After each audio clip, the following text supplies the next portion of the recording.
Hi, I'm Mike Field. And I'm Pat Whalen. Pat is a lifelong comic book geek. And Mike is a filmmaker and storyteller. So naturally, a bulk of our conversations surround the world of the Marvel movies. Some consider the MCU one of the greatest achievements in modern-day filmmaking, and others just think they're comic book movies. Each episode will tackle one film and discuss the differences between the comic book and what's on screen. We'll explore the growth of the Marvel Cinematic Universe from its inception to present day and beyond, and have a little fun along the way. You may not have asked for it. You certainly don't need it, but you'll be happy we're here. We think. This is yet another MCU podcast.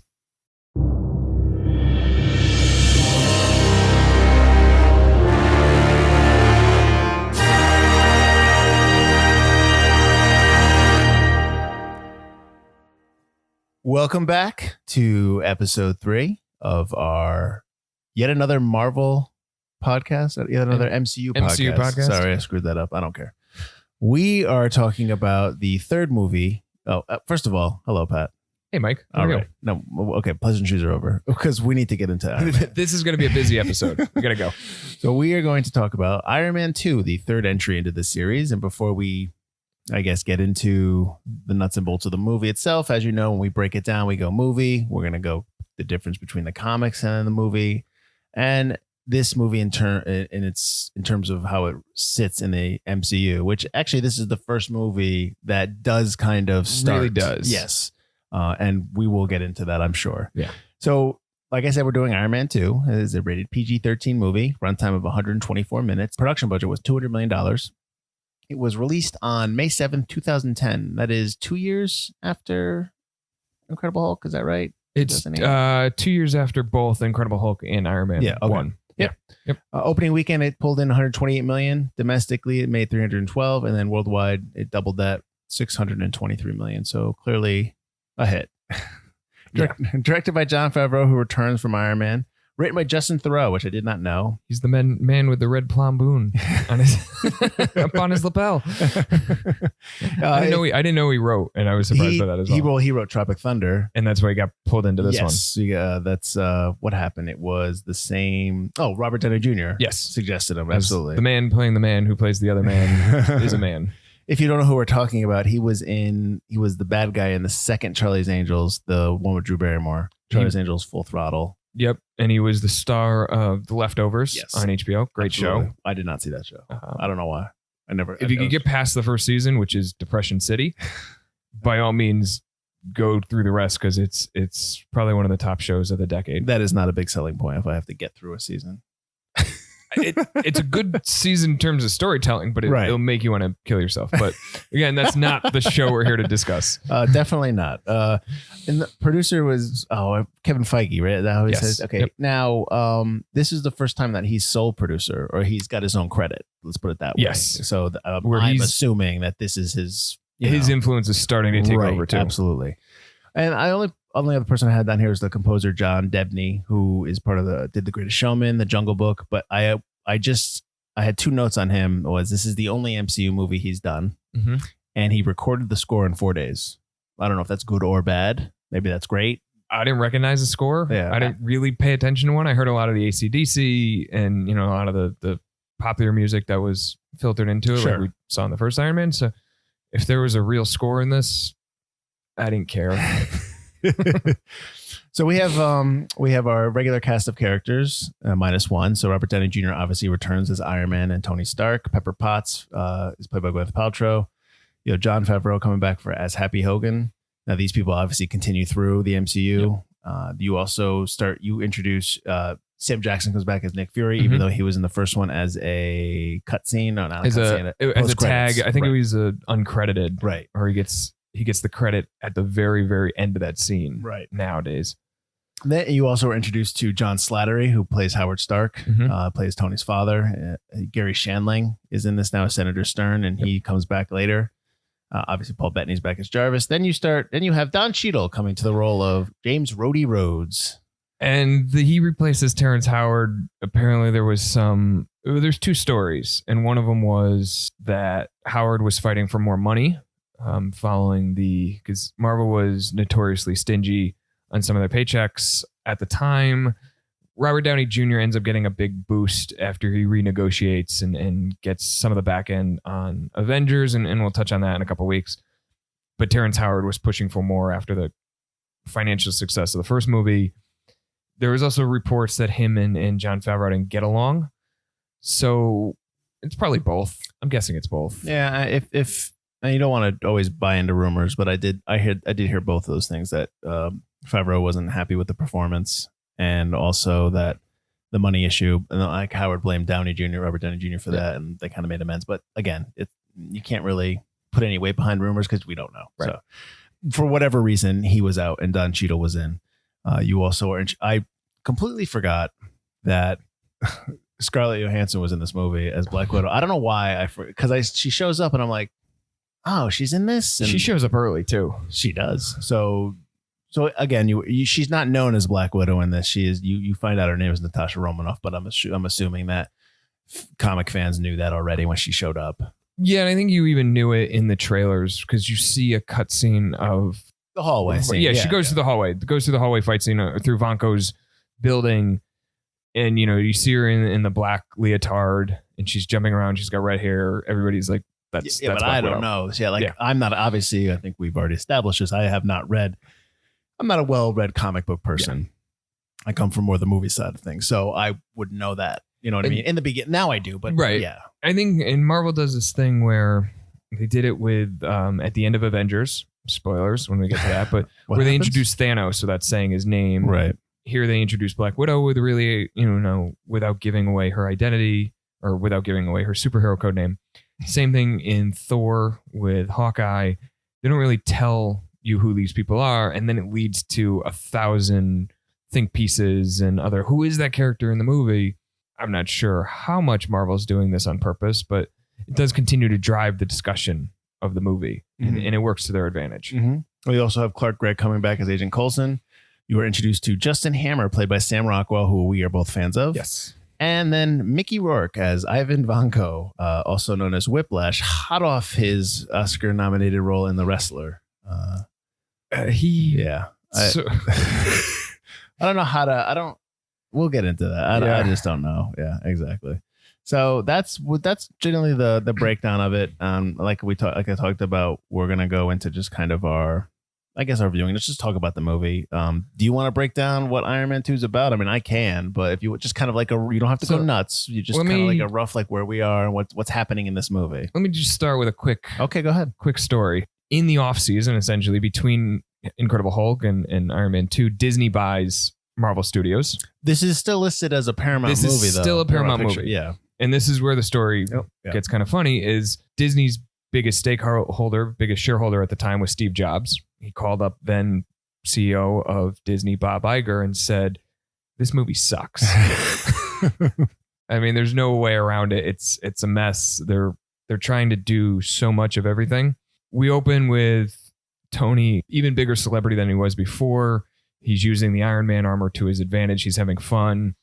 He is launching the new Stark Expo, which think of the World's Fair. Well, they make reference to the fact that he is calming tensions in the Middle East or East-West tensions. It talks about it. They make reference to the fact that he's out there doing stuff. We don't ever see it. Right. Yeah. Because we barely see it. We see very little Iron Man fights in this one. Well, I mean, we can get into that, but that is a big point with me. But go ahead. Yeah.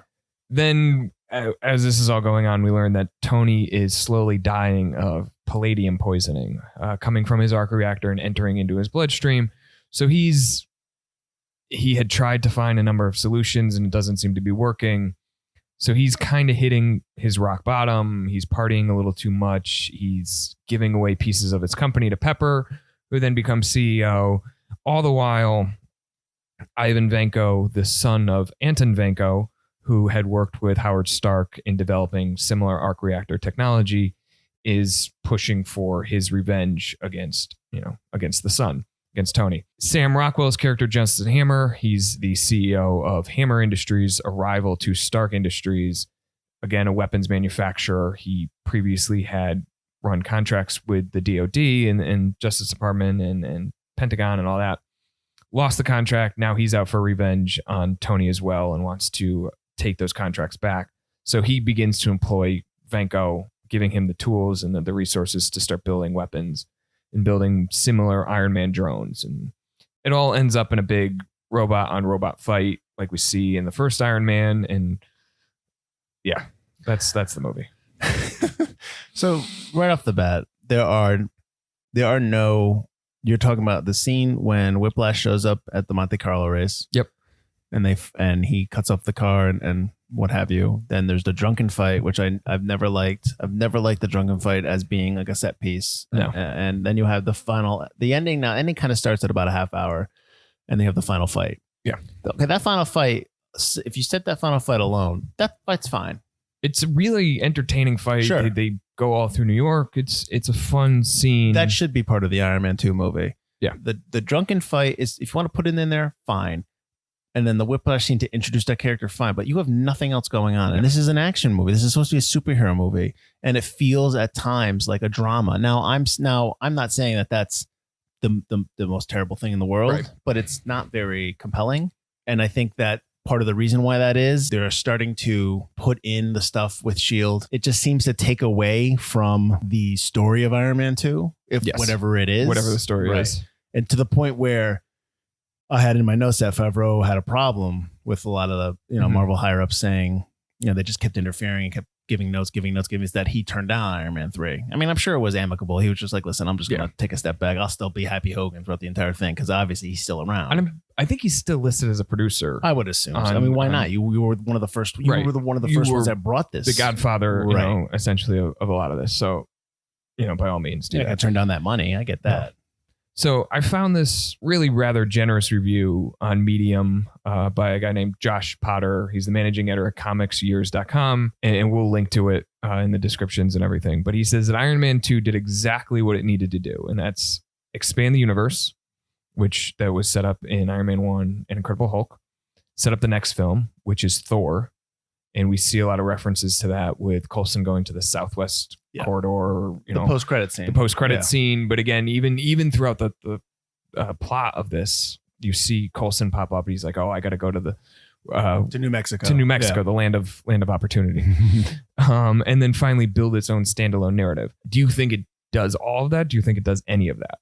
I think that's not the movie's goal. I don't think that's the main. That shouldn't be the main goal of the movie. Yeah, sure. You get the. I'm sure people were super excited when they see Thor's hammer at the end of the movie, but I'm not there for the post-credit scene. Right. I'm supposed to be there to see the story of Tony Stark. So I understand this whole concept of world building, which has developed from the MCU and moving and everything, because Jurassic World, all that stuff, even Star Wars now, the whole concept of world building. I like it. I do like it, but world building cannot be ahead of telling the story you're sitting in front of the computer telling. Yeah. So if you're gonna put stuff in there that's gonna pull away from Iron Man 2, you can like the fact that, hey, it sets up all this stuff. That's great, but you can't say that that's the movie's goal. That's not the movie's goal. The movie's goal is to tell the story of Tony Stark, and it doesn't do it well here. Right. Do you agree with what he's saying? No, I agree that if we look back, and Iron Man 1 was a success. Mm-hmm. Incredible Hulk, not so much. We talked about that last week as a requel. Where it was that reboot sequel. Yep. It still doesn't even fit in, and had that ad hoc stinger at the end of it. Mm-hmm. This one was not necessarily make or break, but it had to do a lot more if it wanted to drive home that idea of a shared universe. Right. I don't think the story works at all. I think there are moments of the story that work. I think there's pieces of it, but I don't think as a standalone film it works. I agree with that. I think as an Avengers 0.5, it's right. That's what this does. If this was a compendium piece or like a 6-episode series on, let's say Disney Plus was around back then, if they did something to just, we don't have enough for Iron Man 2, but here's Iron Man's story continuation, fills the gap before Avengers. Right. Yeah, this works. Right. Some of the stuff would be probably fleshed out even more. Oh, true. Yeah. Well, I will say that they do set up the father-son theme between Howard Stark and Tony Stark here that carries through to Endgame. Yes. So you do kind of see, now you meet Slatter, you kind of like how he's talking to Tony and when the reel goes and stuff like that and telling him this is for you. I don't really know if I buy the concept that the entire model is the key to a new element. And they don't, and I got to be honest. I mean, I don't even know how he figured it out. So, move the trees, dude. He's like just talking. Take the foliage and the hot dog stands. I don't know what he's saying. I don't know what he's saying. And I read like what he was doing when he was making the element. I don't know. It was a little bit like, okay, I'll buy it. You're making a new element to save you. Okay, go ahead. You know, listen, he built a suit in a cave with a box of scraps. No, I don't doubt his genius. I also will say that the opening when he comes in and he flies in and he lands and they're doing Welcome to Stark Expo, all that stuff. It felt like the beginning of the superhero celebrity taking shape, kind of like that world that it's also carried through to Spider-Man. You know, just that, you know, like everyone loves these guys. Everyone has their toys. And it's almost alternate reality kind of thing. You know, that might be one of the differing pieces between this and the DC extended universe, where it makes these characters a little bit more likable. Sure. Where they're existing in this real world with us, and they're taking full advantage of them being, you know, celebrities, signing autographs. He's coming down the stairs like he's at a concert, right? Surrounded Surrounded by fans and groupies and whatever. I really enjoy that opening. When he flies in? Yeah. I have a lot of fun with it. Well, they also have the music that they're trying to match with the first movie with the rock music, and he's coming out. No, I get that. He does also have the good meta line of "It's good to be back." Yeah, because it has been 2 years before we've seen anything, and then he comes in and it's good to be back. And then they talk about that line that Don Cheadle has when he comes into the Senate committee, and he's just like, "I'm here, get over it." You know, like kind of like supposed to be like telling everybody else, like, you know, listen, I'm playing the character now, right? Knock it off. Yeah, well, they, you know, and they do the reveal. It's like, oh, we call Colonel James Rhodes, and he starts walking in with his, you know, back to us for a while, and it's like, yeah, okay, we got it now. Exactly. We know this movie's a mess, and there's a lot we got to get to with the comics and the movies. But what did you like about it? Well, the father-son theme that I said, and that's it. No, let's see. I liked Sam Rockwell. I like Sam Rockwell in general. Yeah, his Justin Hammer is really good, and I'm surprised you never see him again. Yeah, I had the same. So in terms of moving on the other movies and stuff like right, that. No, deeper into the continuity and then the cinematic universe. So I have him on my notes. I have 5 things I like about this movie. All right, hit me. Sam Rockwell being 3 of them. Sam Rockwell, and Sam Rockwell. The other one was the opening with Vanko building his suit that mirrored Tony in the cave.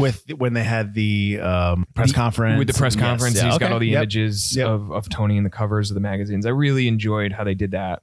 That's the last thing I enjoy about Vanko. You didn't like his bird? No, I didn't like his bird. And then the other piece, and then we'll get back to Sam Rockwell in a second and Justin Hammer. Love Tony's vulnerable side in this. Robert Downey Jr.'s, you know, he plays vulnerable really well. And we see that not only in this one, we see it in Avengers 2. We see it in Endgame, where he's afraid of dying. Sure. And, you know, for various reasons at various points in his life, but he plays this one. I always forget that he, you know, he does have a few great moments of acting. Well, he's a really good actor. He is. Yeah, I remember this movie being a mess, and I'm like, oh man. But then when I watch him, I'm excited to see how he does that. I think that they've been blessed with putting people in roles. When you move forward, Chris Evans as Captain America and Chris Hemsworth as Thor, and in the main roles, they have been people who have chops, who can act. They're not just pretty faces, and you know, so they do have that luxury of having people to pull back on, you know, on some obviously some talent there. So yes, absolutely. But then back to Justin Hammer's character. Yeah, like we never see him again. You know, maybe he'll show up in the next Spider-Man movie. Well, I don't know why he's never. He gets arrested, but he's a rich guy who's the CEO. He's going to be out on bail. Sure, he probably is still walking around. Right. Yeah. I mean, even if he goes to prison, it's probably he gets the Paul Manafort sentence, here's the thing: he's not 3 years, 4 years. He's not really. Would he really get in trouble? All he did was he can't prove that he faked Vanko's death.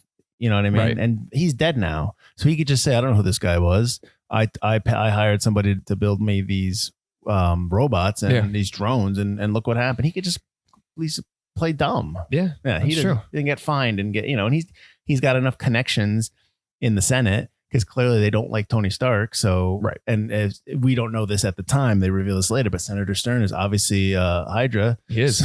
So I mean, why wouldn't Justin Hammer get off like, where was he? Why isn't he not back? I'm a little upset. We need more Sam Rockwell. Of everything we need in the MCU, it's more Sam Rockwell. Speaking of the Hammer drones, did you get a Sentinel vibe from the Hammer drones, like from X-Men? A little bit. Yeah, that they're, you know, controlled, that they're, you know, sentient robots able to, but they're not totally. I mean, they are being controlled by a master organization, a master computer, which again goes back to the Sentinel robots too. Yeah, a little bit. Okay, you know. I know that's delving into probably. Well, I mean, I'm getting the vibe from like when they show them at the White House lawn on X-Men Days of Future Past. Yes, yeah, that's where they're weapon by the government, which.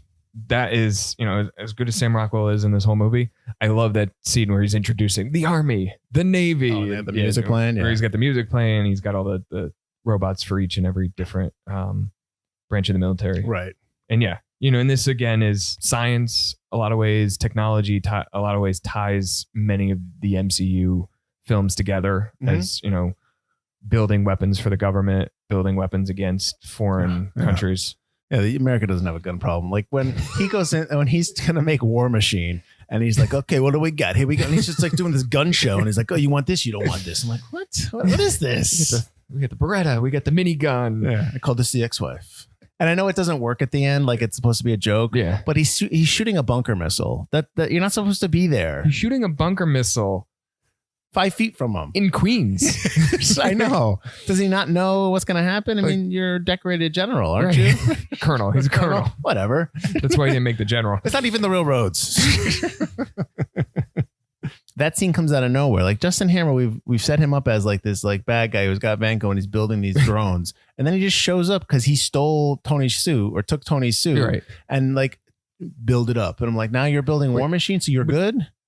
Hammer had lost the contract. I don't understand. And then they called him back and was like, "Hey, we need you to outfit this suit of armor for us." Yeah, there are tons of inconsistencies in terms of storytelling in this movie, and I'm sure that has to do with, like we talked about, the executives kind of like giving notes and giving notes. It's always going to affect it. But here's one other thing that I wanted to ask you. So Whiplash, where Vanko, they never call him Whiplash, but that's who he is, right? Okay. He goes to Monte Carlo to cause a scene. Yes. Basically. And Tony's in the car. He stops the car off. And then he's like, he tells me, like, you think I failed. Now everyone sees that you're not God. You can bleed. That was his whole plan the whole time. But that plan would hinge upon the fact that he knew that Tony at the last minute was going to jump in his car and drive. And he didn't know that. I think I'm going to defend this for a second. Yeah, go ahead. Try. I don't think it matters that. I think all he had to know was that Tony was in Monte Carlo watching the races. Okay. If he walked out onto the track and he started using his whips to cut through various cars, at some point Tony was going to interfere in his Iron Man suit. He was expecting Iron Man to be there. He was expecting Tony and Iron Man to interfere. He didn't maybe necessarily need Tony to be in the cars. Sure. Okay. But he has very good eyesight apparently for knowing which car Tony's in, slicing through it at 200 miles an hour. I don't know. I mean, when he starts cutting up the car that Hogan's in, and like he's not even like hitting them. Like, just go right down the middle. Just he's right there, right down the middle of the driver's side. You got both of them right there. And then you're just slicing stuff in half. Slice off in a finely cut off the side of the car. Right. I hate when villains are not good. Like I'm not like I'm saying like if he tried to swing and like Tony hits him and he misses, like that's fine. But like if you have a clear shot and you can't hit it, I'm sorry, but you're a terrible villain. He's got worse aim than stormtroopers. But I will defend maybe he didn't know Tony was going to be in the car, but I think he knew that Tony and Iron Man were going to be at the race because Stark did sponsor a car. That's how Tony was able to. No, I understand that. That's all I got. Okay. What about the character trait that Tony doesn't like to be handed things? When did that happen? And then disappears after the second movie. No, I think it's in later movies. It is in later movies. Is it? Because I don't remember that then. I think we'll have to keep track of it. We'll have to put a note here that Tony doesn't like being handed things. I think it's not. Was it in the first one? It's in the first one. Okay, what part in the first one? It's somebody's giving him files, I think. Okay. And he doesn't like to be handed those. Now what's that from? Is that just? I don't know. I don't know if that's. I think that's a Robert Downey Jr. quirk that he brought into it. Okay. He does in person likes to be handed things. We're not saying that that's his like Howie Mandel doesn't like to shake as a German. Right. No, I think Robert Downey Jr. is. I don't know why I'm talking about Howie Mandel. It might have been a quirk. I couldn't find anything in the comics. It might have been a quirk that Robert Downey Jr. brought in. We'll have to keep track of that then moving forward. I'm trying to remember what else it's in. I don't think it stops here. I think it comes back in Iron Man 3. Okay. And I think it's in the Avengers movies. Is it? I wonder if it's only when he's not in the suit. Could be. That's interesting because I don't remember that from Iron Man. So, okay. The other thing I want to keep track of as we go through these movies, so there'll be two things I'll have a counter for is, as I was texting this to you last night, but the most wasted MCU talent. In this movie, we have Kate Mara as the U.S. Marshal. Right. And then in Captain America First Avenger, which we'll get to in a couple of weeks, is Natalie Dormer, who plays just a Secret Service agent who ends up kissing Steve Rogers before Peggy can. Okay, right. And we'll see her, but I think we should do continual polls as we go through because they're not the only ones that have these like small cameos that obviously at the time. Well, thank God Christine Everhart came back for Iron Man 2. Oh, absolutely. Well, I think her and Sam Rockwell together, so that's probably part of it. Oh. They're like a couple. Gotcha. Well, at least I think they still are. I don't really follow up on the love interests of people in Hollywood, but Okay, yeah, that's what I read in the TMZ. notes that they were together. So I would assume that's probably why she came back. But when I first saw her, I'm like, why?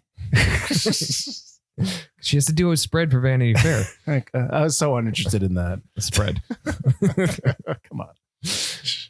This is a family podcast.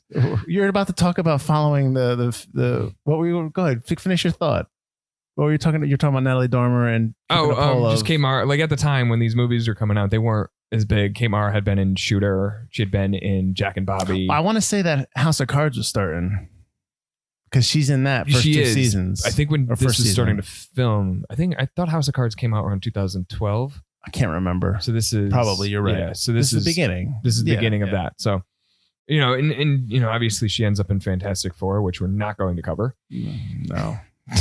And then Natalie Dormer's in a whole bunch of movies. She's in The Hunger Games, Game of Thrones, stuff like that. Well, I know her from the Tudor show. In the Tudors, Showtime, which she's really good. But, and they don't know this when they're casting these people. And it's a good way to get a break in a big blockbuster. But it's one of those things where they're not able to use them again because they have these appearances here. And, you wonder down the line who they could have played and what kind of role they could have had. Right. But yeah, so just going forward, we'll pop in a poll. Who's the most wasted? And we'll continue to update it as we go through the series. Christine Everhart from Vanity Fair. You guys know each other? Hi. Yes. She's actually doing a big spread on me for Vanity Fair. Yeah. Okay. So just as a way to kind of, unless you have anything else you want to, just as a way to transition to the differences between this movie and like the comic or the similarities, I wanted to ask you, because I didn't remember this and maybe it changed. When he gets the new element and he puts it in his chest, his suit changes to that triangle pattern. Yeah. Is that something that's in the comic? Is that always been that way? Just explain that to me, and then we'll segue into all that stuff. The arc reactor, it changes depending on the suit that he's wearing, and as he's going through. I kind of want to save that a little bit for Iron Man 3. No, I said now, and that's fine.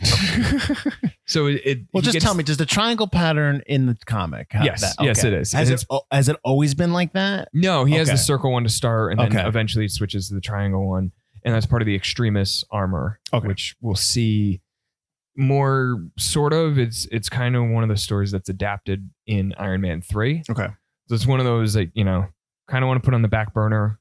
Just because this one also has a lot going on with it. But yes, starts with a circle.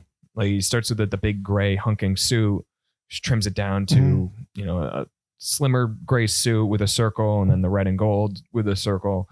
And so as the character evolves and as the suit evolves and everything, he gets more of the triangle one. I actually believe, I could be wrong, but the triangle also makes an earlier appearance in the Silver Centaurian version of the armor. It's just another name. At the time he's got dozens and dozens of suits, but that one is similar to, the design is similar to the suitcase armor that we see in this movie. Right. So that's my transition for that. Go ahead, go for it. So in the movie, the suitcase armor is the Mark V armor. So some point between Iron Man 1 and Iron Man 2, he had built it more designed as a quick change suit, kind of an emergency situation one. It has less weaponry, less capabilities, so he can't fly as high, can't fly as fast. But really, it's just, that makes up for the ease of access that he has. In the comics, he always carried around the suit in suitcases and briefcases, but they were broken up in pieces. So you'd have the boots in one section and the gloves and the chest piece and the head, the helmet. this allows him to just kind of step into it, which is, I was watching the animated show while I was prepping for this too, which is the animated show from the 90s. Not great. He has a version where it's in a suitcase, in a briefcase, and it folds upwards, and then he's able to step right into it, and then it closes behind him. So that's, a little bit more of a comparison, I guess, to that quick change. Again, like I said, the color scheme, the red and silver, more similar to the Silver Centaurian. It's just inversed. Mm-hmm. So where this has the silver chest and the red kind of arms, you'd flip it on that other version, which the Centaurian armor does make an appearance in Iron Man 3, but briefly. Mm-hmm. It pops up, but then is blown up as a result of the clean slate. Right, that he does at the end, yeah. Yeah. So I had two references to the stories being based upon several comics. So I had one where the film storyline where Stark kind of coping with government interference, his midlife crisis, depression, alcoholism, Hammer trying to ruin him, was inspired by the Demon in the Bottle comic. Yes. And then I have another one that says the plot resembles the storyline of Armor Wars 2. Which is more accurate, I guess, or is they both accurate? They're both accurate. Okay. So Demon and Bottle is probably the most famous Iron Man story. Mm-hmm. Certainly has the most famous cover, I would say, where it's Tony looking into a mirror. He's got the Iron Man chest piece peeking out of his shirt. He's all haggard, unshaven. He got a bottle of some type of booze right near him, a glass tipped over. He looks like a wreck. So that's probably one of the most famous iconography of the Iron Man character. So the Iron Man armor begins to malfunction. It's later learned that it's being taken over. Due to this malfunction, due to this control, he actually kills a U.S. ambassador. And so the government, wants to understand what's going on. They try to arrest him, but they know they can't take him on. So while this is happening, Tony begins to drink more heavily. Drinking was always part of the character. We see that in the first movie, we see that in this movie. But he starts to binge and binge and binge. At the same time, he starts fighting a number of his old familiar villains. A lot of them are using armor technology or similar technology. He overhears them say Hammer wants him alive. So eventually, Tony and Rhodey head out to Monaco. So that's pulled from this comic. Demon in a Bottle. Yes. Okay. They learn about Justin Hammer, and they learn about how his influence, on his attacks and on his suit and everything. Of course, Tony defeats him. But as a result, eventually starts drinking even more and more. And he really does hit rock bottom, eventually causing him to lash out at Jarvis and fire him because of, how he was affected.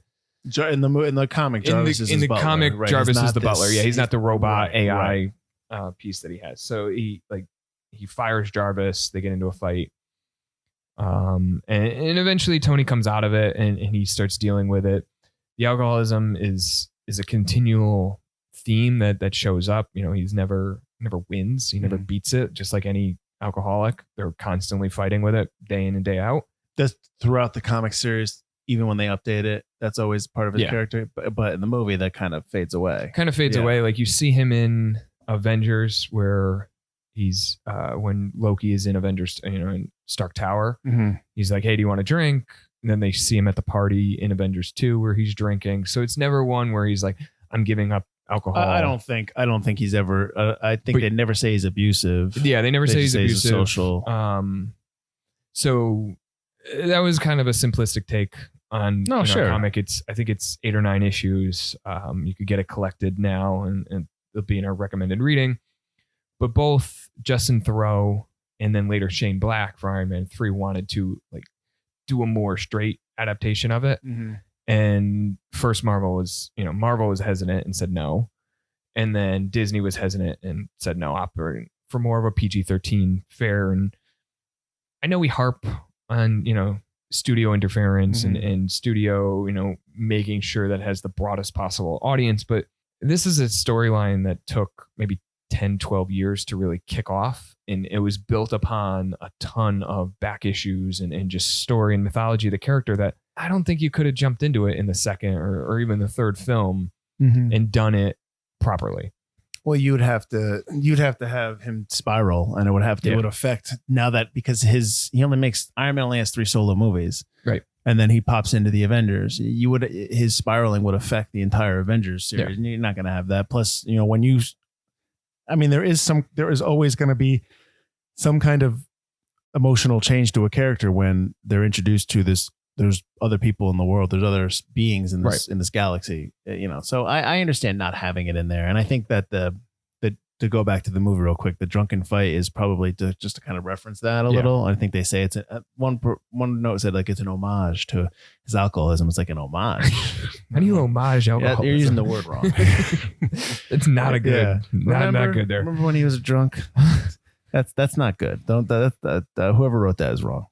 But I understand not using it for the series and for the whole because you're not making Joker. You know what I mean? Right. So maybe they will one day make a Joker like for Iron Man, but you're not doing it now. So yeah, I hear you.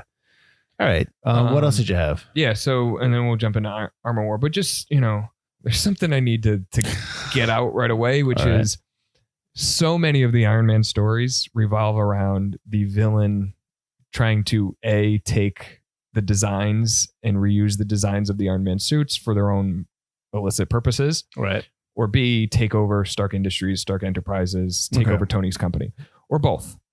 And that's what we start to see in both of these stories, and what we see in the movie too, where, they gain access to the Mark II, the silver suit that Rhodey brings. And then they're able to, Whiplash, Ivan Vanko is able to use that and create more functioning robots and take control of the War Machine. Armor Wars, there's multiple series.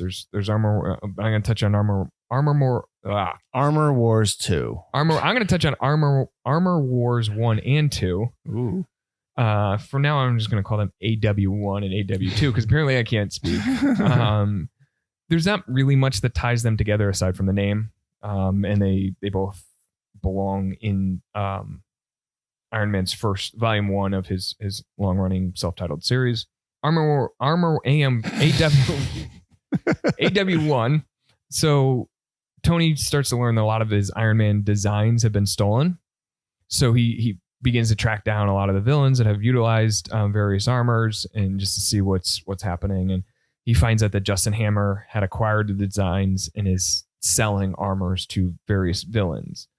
At the same time, it also involves Nick Fury asking Tony to hand over the Iron Man suit to S.H.I.E.L.D. to the government.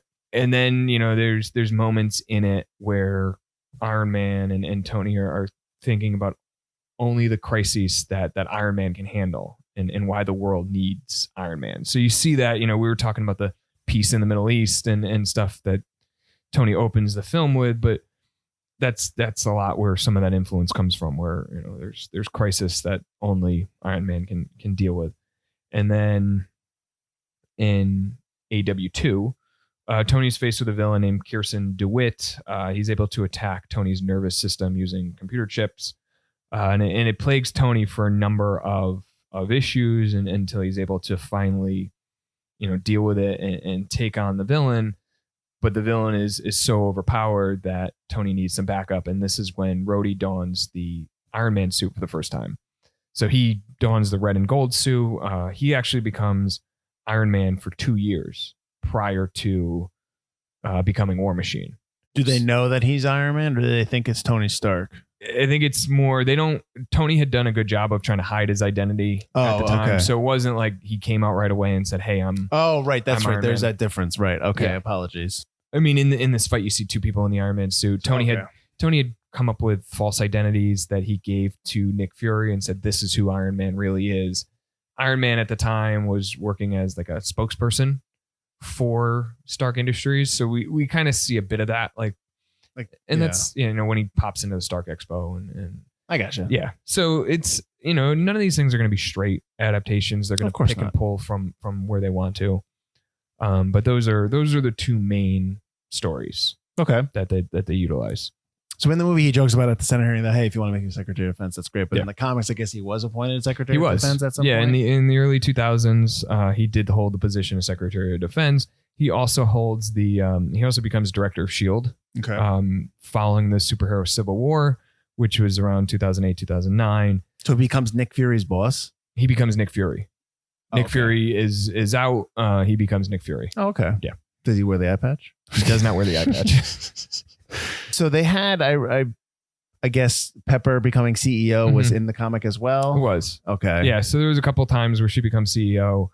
It's more of a weird, like in this movie, you know, Tony's doing it obviously to prepare for his death and he might not be there.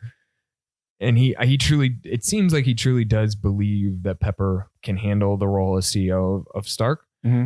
I mean, that's a big jump, and she's his assistant. Because she's his assistant, and nothing against Pepper.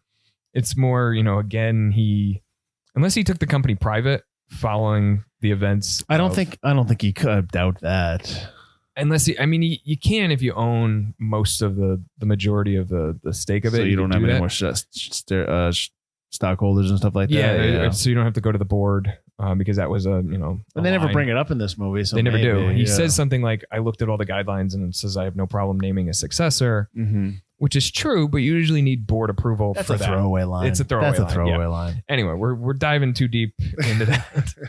She actually gets named CEO before Obadiah Stane takes over in the comics. Okay. Because Tony was going through problems. He was going through, he was trying to come back from, you know, hitting that rock bottom. And the idea was that, you know, she would be allowed to shut down the company without letting Stane take over. Doesn't quite happen.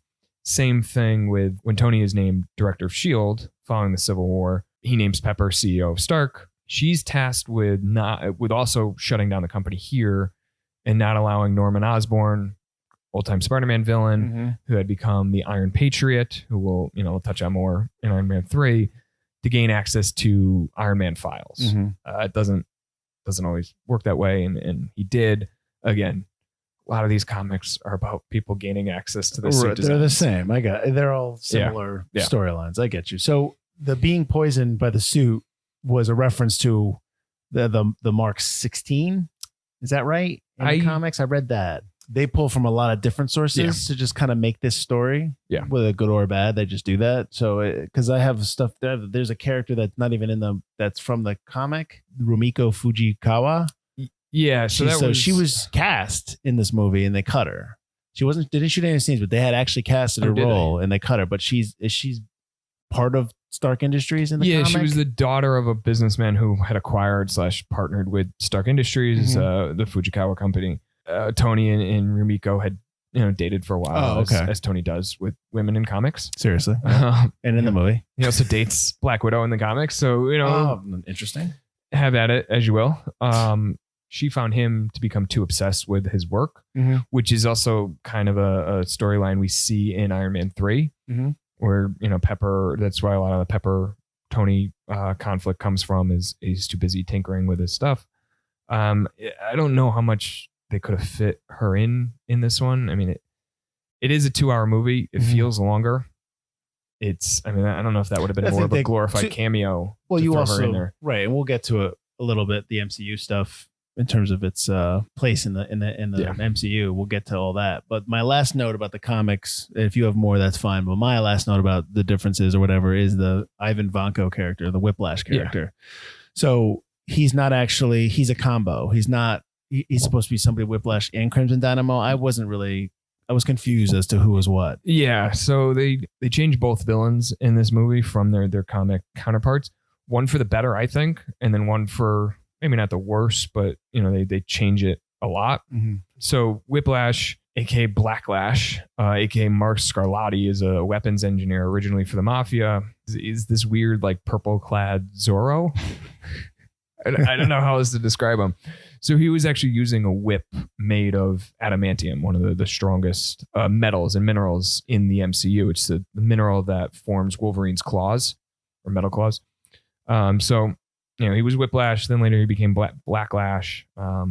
But this character in the movie owes more to Crimson Dynamo, who was originally the first Dynamo was Anton Vanko, who is his father, Ivan Vanko's father. Right. There have actually been 10 or more than 10 individuals to wear the Crimson Dynamo armor. Okay. So essentially the suit's a big hulking Ironmonger-esque suit like we see in the comics where it's red. It's got a big star on it. It's a Russian Iron Man, basically.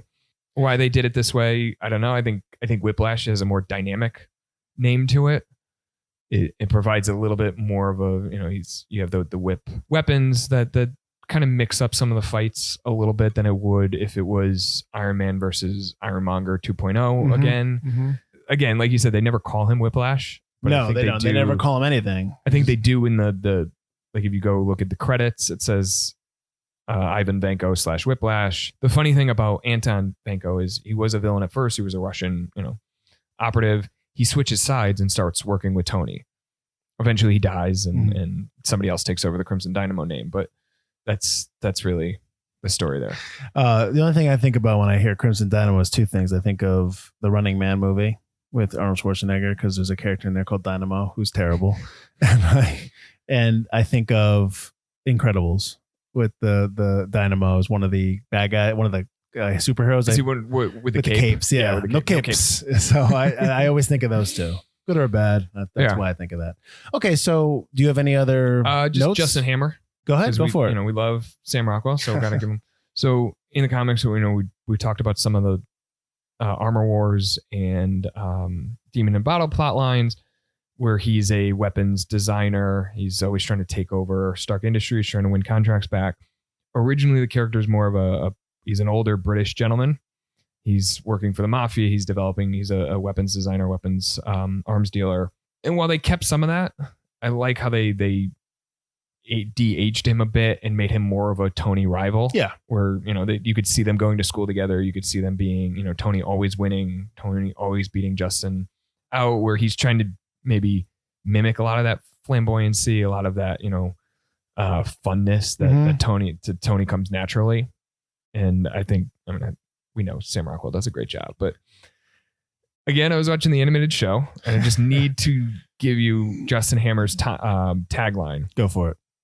When something needs fixing, put a hammer to work. Oh boy. Does he say that in the movie? I don't think he says that in the movie. I remember somebody saying, give him a hammer or something. Oh, maybe hammer him or something like that. Maybe they're coming close to it. No, he says something. He says something to start off the expo. He has a line and no one laughs. And he's like, all right, but take the podium out of here. I can't maybe remember. it did. Maybe that is it then. I think he does say something to that effect because then nobody laughs. Like, get the podium out of here. But to your point about him being a rival, him going up with Tony, they kind of repeat that, and we'll get to it. They kind of repeat that in Iron Man 3 with Guy Pearce's character. Yeah. And also that's very similar to what I keep seeing in the Wonder Woman trailer. But anyways, we'll the new one, the Wonder Woman 84. Yeah. Yeah. So, but anyways, that's a different series. That's a whole different character that I could tell you about. I wish I knew what he said. I really think he does say something like that. We could look it up. We're done. We're past that. Ladies and gentlemen, for far too long, this country has had to place its brave men and women in harm's way. But then the Iron Man arrived, and we thought the days of losing lives were behind us. Sadly, that technology was kept out of reach. That's not fair. That's not right. And it's just too bad. Regardless, it was an impressive innovation, one that grabbed headlines the world over. Well, today, my friends, the press is faced with quite a different problem. They are about to run out of ink.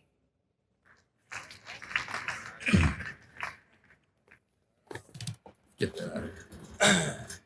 So like I said, when we first started, this is the first movie that kind of starts the world building of the MCU and just starts kind of like putting stuff in there that sometimes to the detriment of the story and to the detriment of the people working there. I guess where I want to start off is the introduction of you meet Natasha Romanoff or Natalie. I don't remember what her Rushman. name. Yeah, in this movie, and people know her obviously as Black Widow moving forward, and people watching this movie probably recognize, oh my God, that's Black Widow when she starts. She has that huge hallway fight scene, which basically intros her. And I would say that probably intros you into seeing another person, like kind of like when they combo superheroes now in the Marvel movies, that intros you to that kind of idea. Mm-hmm. Do you think they pull that off?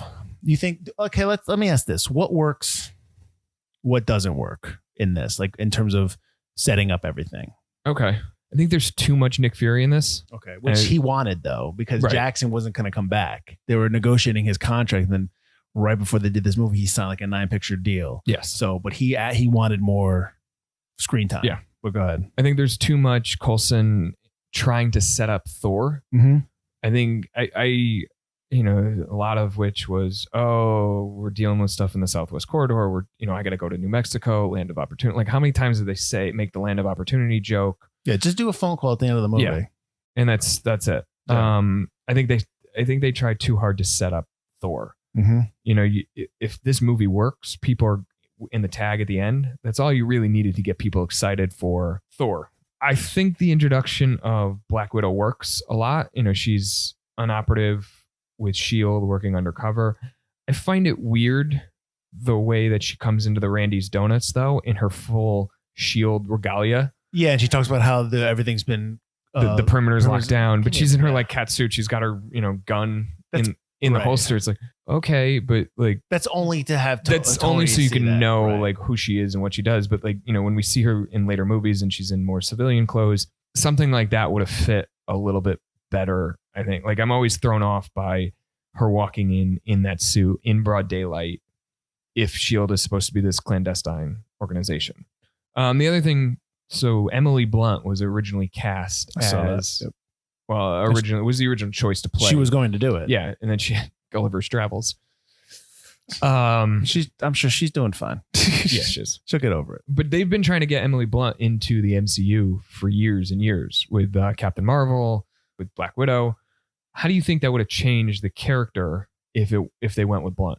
I don't know, because I know that Scarlett Johansson really wanted to play Black Widow to the point where she was training before 6 weeks or 6 months before this movie and during the movie. So she really wanted the role. So I think that it's her role now. Yeah. And I don't know. I can't even see Emily Blunt as Captain Marvel now that Brie Larson's the character. So I guess it's meant to be kind of thing, you know? Yeah. I mean, they're trying to get Keanu Reeves in it. He is in it. And he's going to be in the Eternals. Oh, okay. I know they've been trying for a while to get him. Listen, can't they just leave John Wick alone? He's got people to kill. I think that's his Marvel movie. I think he's going to kill some people. That's his MCU movie. I think he's going to kill some people in the Eternals. Oh, is he the bad guy? I don't know if he's the bad guy, but we'll get to that later on. That's a whole nother thing. I just want more John Wicks. That's all I want. I know this is an MCU podcast, but I just want more John Wicks. I don't care if he's 80 and he's doing John Wicks. Can we bring Sam Rockwell into more John Wicks? That's fine. That's fine too. Listen, I don't care. I just want John Wicks. Welcome to yet another John Wick podcast. Yeah, so I think that the hallway fight scene with Black Widow was great. I think that was a good introduction of her skill set. And even early on when they're boxing in the ring and she takes down Happy, it was predictable because you kind of had a sense that was coming. You knew that was coming. But she's playing the mysterious pretty well. Her background's kind of clouded, and Tony's finding her resume and everything. And nothing's popping up. Well, clearly that resume is faked, right? Obviously, but it's I do like, aside from that one scene in the donut place where she's wearing her suit, but that was necessary, I guess. I think the rest of her introduction works really well. Right. Did you like when he's building the device to make the element when he has the Captain America shield and what's this and that whole stuff? And when he grabs a crate that says Project Pegasus and it's supposed to be the Captain Marvel. I like the reason I like the shield scene now is because Coulson's the one that picks it up. Okay. And we know he's such a big fanboy of Captain America. So he's kind of like, what is, why are you using this shield? It's fantastic, which it was allegedly it's a prototype for a new type of shield. Right. But yeah, I like that Coulson was the one who was like offended by the fact that it was there because we know how big of a Captain America fan he is. So, right. That's a little Easter egg one. I know there were a couple Easter eggs with a lot of the screens behind at the end where, it might be Namor, it might be Wakanda. And they had the footage of the campus fight from Hulk. Hulk. Yeah. I mean, that's fine. Well, you have to, because like knowing what we know now, right? You obviously have to know that Fury already knows about Captain Marvel, and he probably knows about Black Panther already and Wakanda and all that stuff. Yeah, and if it's not T'Challa, he knows about T'Chaka, his father. Well, it would be his father at that point. Yeah. So I mean, I think there was maybe a little bit too much Coulson, a little bit too much Nick Fury. I like the scene at the end where he's going back and forth, and basically Tony's learning like, we like Iron Man, but we don't like Tony Stark, and we needed a consultant. That's a good, character building scene for both of them. The scene in the donut shop is good, but then I think it maybe goes on a little bit too long with him talking about the origins of Shield, but you have to do that to get to Captain America, though, to get to the first Avenger. So when we get to Dominic Cooper as Howard Stark, we don't have to do a big introduction. We know who he is. We know what he's capable of. We know what type of personality he's going to have. So you could just jump right into it and say, that's Tony's dad. He's going to do some stuff we already know he's going to do. Let's let him do it. I think moving forward, I think a lot of the stuff that we talk about in terms of this movie's place in the MCU, this movie's what happens in the movie in terms of setting up future movies. I think our question is always going to be, where do they do it right? Where do they do it wrong? Let me ask you this, because I know this is one of the things that drives you absolutely nuts. Iron Man 2, we get another disgruntled Stark-related villain. Okay. We had Obadiah Stane in Iron Man 1. Yep. We get Aldrich Killian in Iron Man 3. And we get all the Spider-Man villains. Does it work? Like, do you like, I know, like, why do you hate this so much? What? The disgruntled Stark villains. I just don't, I don't know if I've said it on our cast, maybe in first Iron Man, but I view the last Spider-Man movie, Spider-Man Far From Home, as being Iron Man 4 almost. Yeah. And you do it once, that's fine, but you keep doing it. It's the same storyline. Like I just talked about how you have the Justin Hammer character, but then you have the Guy Pearce character. I can't remember his name in the third movie. That's very similar. Yeah. You're just copying storylines. I don't know. It's tough. I know it's difficult when you're doing all these movies. You're going to repeat yourself.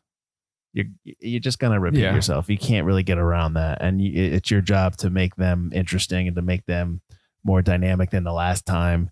But at the end of the day, and if you don't, that the criticism is going to be, well, you already did this. Right. So like even in this one, even in Iron Man 2, the bad guy of Whiplash is not really around a lot. I mean, no. He shows up and then he's tasked to build drones, and I'm supposed to be. He's stuck in a factory with his bird, and I don't understand.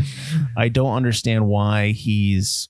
I always remember the line from The Dark Knight when Alfred's telling the story about the guy who just burns the forest, and he's like, "Some people just want to watch the world burn." That is a great line because that just basically tells you, don't think about what the Joker's doing in this movie. He just wants to cause havoc. Yeah. And that's fantastic because I'm like, all right then. Good, I'm on board. Exactly. You've explained it and I'm good. And plus Heath Ledger's fantastic as Joker.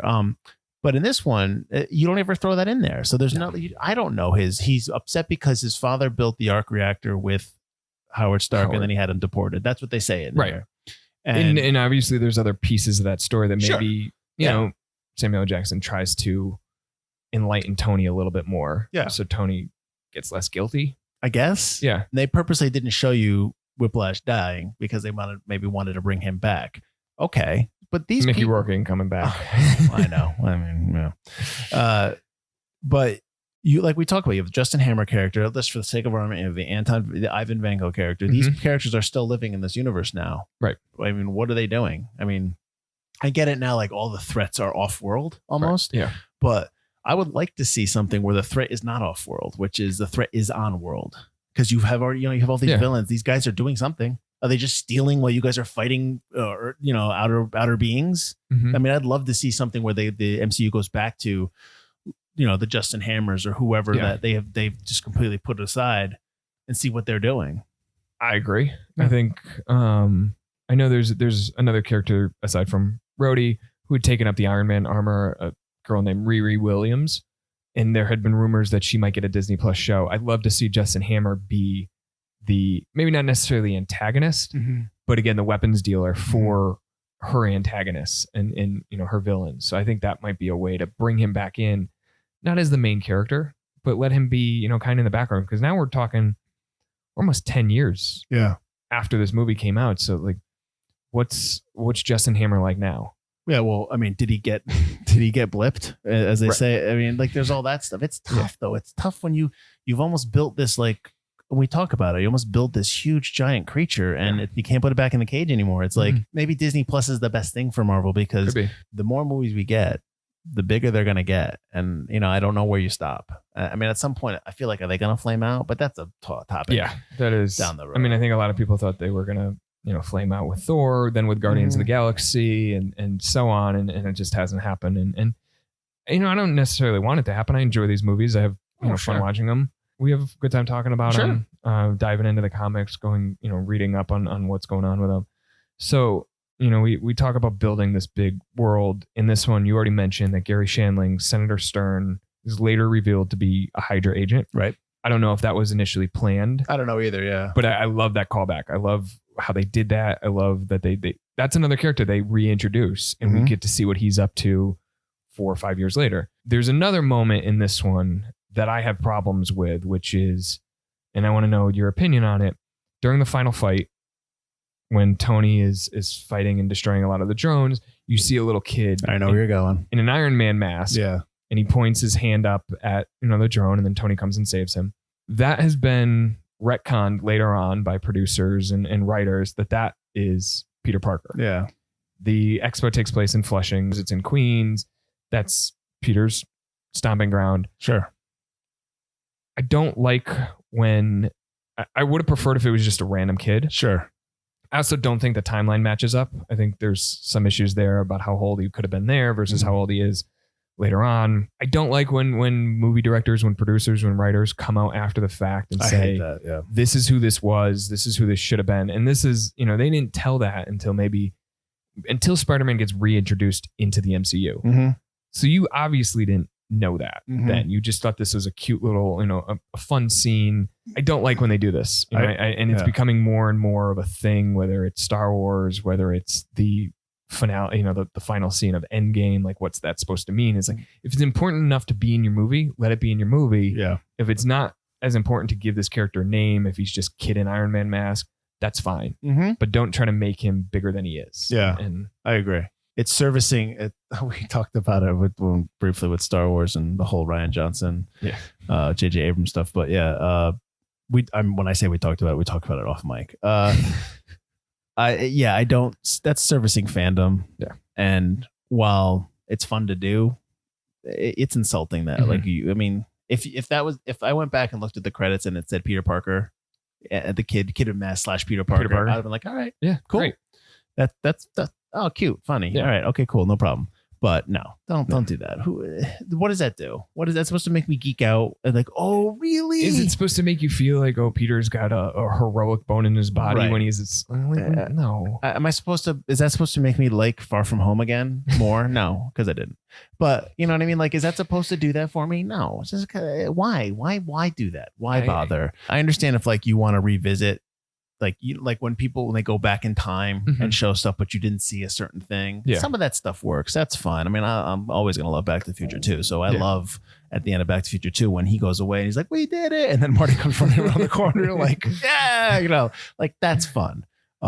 That's a great time. That's a great moment. So you can do it well. Right. This kind of thing. No, that was fan service. Exactly. Those fan service 5-6 years after the fact. Right. Listen, we're all fans and I'm fans of, I have fandom for Indiana Jones and all that stuff, but don't service me. Just tell me this. Tell me this. Give me a good story. Right. You don't have to do what I love. It's fine. Yeah. Just tell me the good story and I'll love it anyways. And that's the thing. And for fans that are always like, and I always tell fans this, they should have done this and they should have done that. It's like, well, then go do it. Go tell that story. Go write it. Go write it in your book, in a fan fiction book and put it out there. All right. Because if you think it's that good enough to do, go do it and see what happens. Yeah. Don't stop telling people what to tell you your story. Just tell your own story. Right. So, I agree. And I think there's one other piece in that, I believe in Homecoming.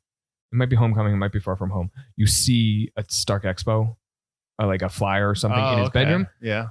That's all you need. You don't have to say, yes, he was the kid back then. Yeah. So like, if you want to include that and say, oh yeah, he was there. Great. It doesn't necessarily have to be their a big role, right? He doesn't have to be a key role. It shows you that he's inspired by him. Right. That's fine. Yeah. Why does it need to be that? There doesn't need to be that kind of Tony. He's your dad. Like, I mean, why are we gonna just? Oh man, now you're getting the Spider Dad Tumblr. Iron Dad. I'm just saying, like, we're gonna go back and then realize that Tony Stark is actually his father, and he didn't die. He wasn't killed. He just faked his own death so that he could become Tony Stark. Or maybe Tony didn't know because Tony was mind wiped by the Scarlet Witch or whatever. And like, I mean, is that where we're gonna go? Listen, Spider Dad's a real thing. Come on, really? No. Spider Pig from Simpsons. I like that. Spider Pig.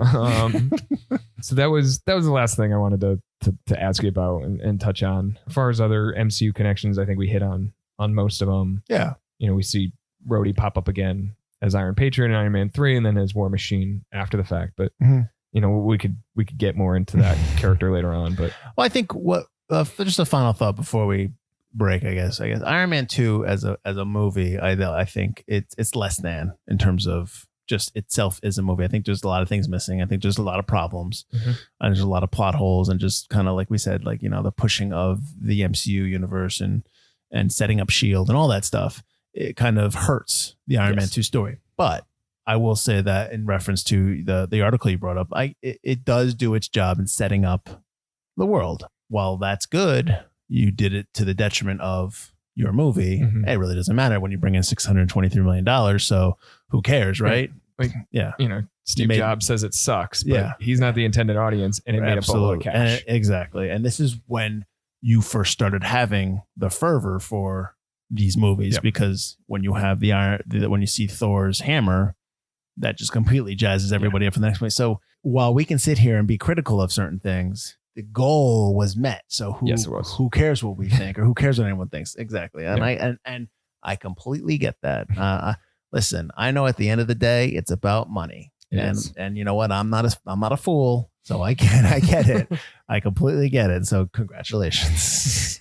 But so that's my final thought. I don't know if you had one or not. I mean, no, that's it. Okay. Join us next week when we are going to talk about the fourth movie in the phase 1, which is Thor, which, spoiler, I'm not a fan, but I'm not surprised by that. I have not seen it in a while. So I saw it that one time. Actually, I don't think I've ever gone back. So it'll be interesting to revisit these. So it'll be visited to see if, what I first thought holds true. So you never know. Okay, that's it. We'll see you next week. And as always, stick around because Pat's going to give you some recommended reading. And but thanks for listening, guys. Take care. Thank you. As always, at the end of each episode, we like to send you home with some recommended reading that follows up on some of the characters and plots presented in this week's film. Our recommended reading section is sponsored by Infinite Heroes, comics, cards, and collectibles in Watertown, Connecticut. If you're in the Connecticut or New England area, it's a great location to pick up comics from Marvel as well as DC, Image, and more. They also have a large collection of trading cards, toys, and collectibles. Owner Paul Santos has worked in comics for years, most recently as an editor at DC Comics. Ask him for a recommendation and tell him we sent you. So what are we reading this week? Demon in a Bottle, #1. You knew it was coming. If you haven't read it, stop listening. Go download it now. Or I guess you could continue listening while you download it. Essentially, as we talked about, this is a story that was 12 years in the making. This is the quintessential Iron Man story. Written by David Michelinie and Bob Layton, with art by Layton and John Romita and Carmine Infantino. It runs about 9 issues of Iron Man's solo story. It introduces Justin Hammer, has Tony faces alcoholism. It has him being falsely accused of murder. It also includes one of the more, as I mentioned, famous scenes of Tony looking haggard and looking into the mirror with a bottle of alcohol on the nightstand. #2, Armor Wars 2. As we mentioned already, don't worry, you don't really need Armor Wars 1 to understand it. You could absolutely go back and check it out if you want to. But this Armor Wars 2 collects issues 258 through 266. It's by John Byrne, John Romita Jr., son of John Romita, and Bob Wycheck. Armor Wars 2 sees Iron Man's suit's central nervous system taken over by dark forces. He faces more crazed and difficult villains as he's fighting with himself, and then he has help in the form of Rhodey, who also dons the Iron Man suit. And then kind of a 3-parter here, going back to the very early days of Iron Man in Tales of Suspense, issues 46, number 52, and 97.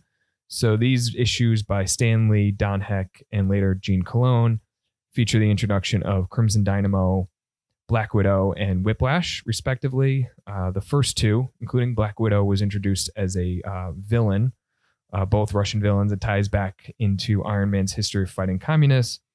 And then we see Whiplash prior to being Blacklash in his initial incarnation, prior to him being adapted for the screen. So these are gave you a little bit more than 3 this time, a few quick reads and Tales of Suspense. But until next time, happy reading, and thanks for spending some time with us.